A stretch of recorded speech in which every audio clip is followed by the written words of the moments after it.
Kids, today once again we meet to discuss the assignment dated 15, the chemistry 9th class lesson dated 15.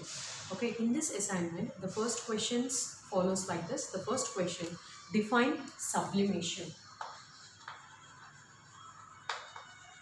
Sublimation is a process in which the solid substance will be converting into the vapor directly without converting into the liquid form. The most and best example for the sublimation is your naphthalene balls. The naphthalene balls, they are in a solid state.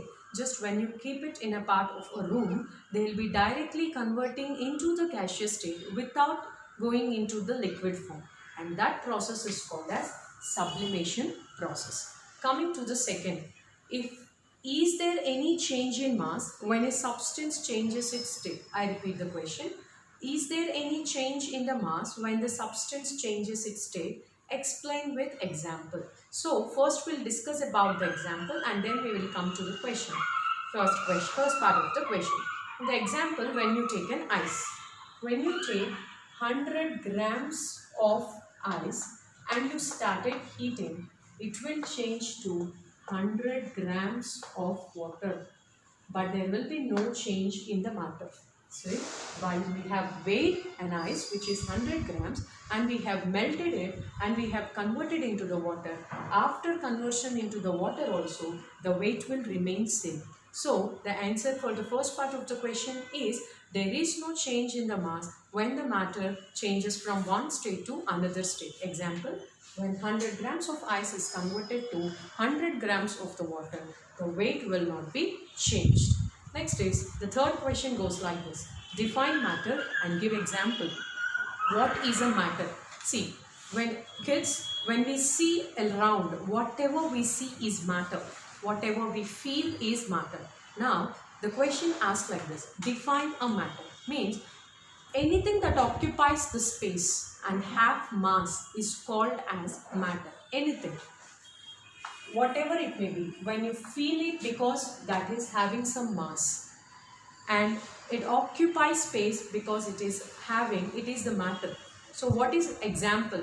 Example means this matter will be having the space, right? So whatever you can see and feel can be an example of the matter. So that is air, your pencils, pens, all these are matters. Now, next question. The fourth question is, what is matter made up of? What is this matter made up of? This matter is made up of tiny particles called as molecules or atoms.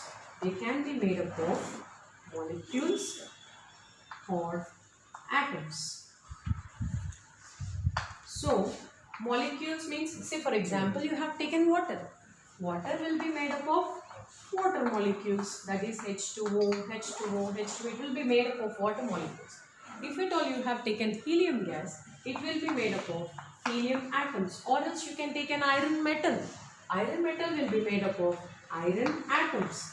If at all you take a copper wire, it will be made up of copper atoms. So, what is a matter made up of? It is made up of a tiny particles called as molecules or atoms. So, a part of the questions here in this assignment paper, we have even fill in the blanks. So, let's go to that part.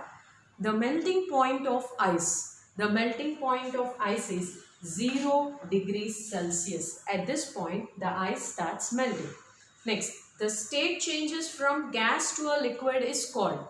So, once it has been evaporated, it is in the gaseous state and we are bringing that gaseous state into the liquid state, then that process is called as condensation process.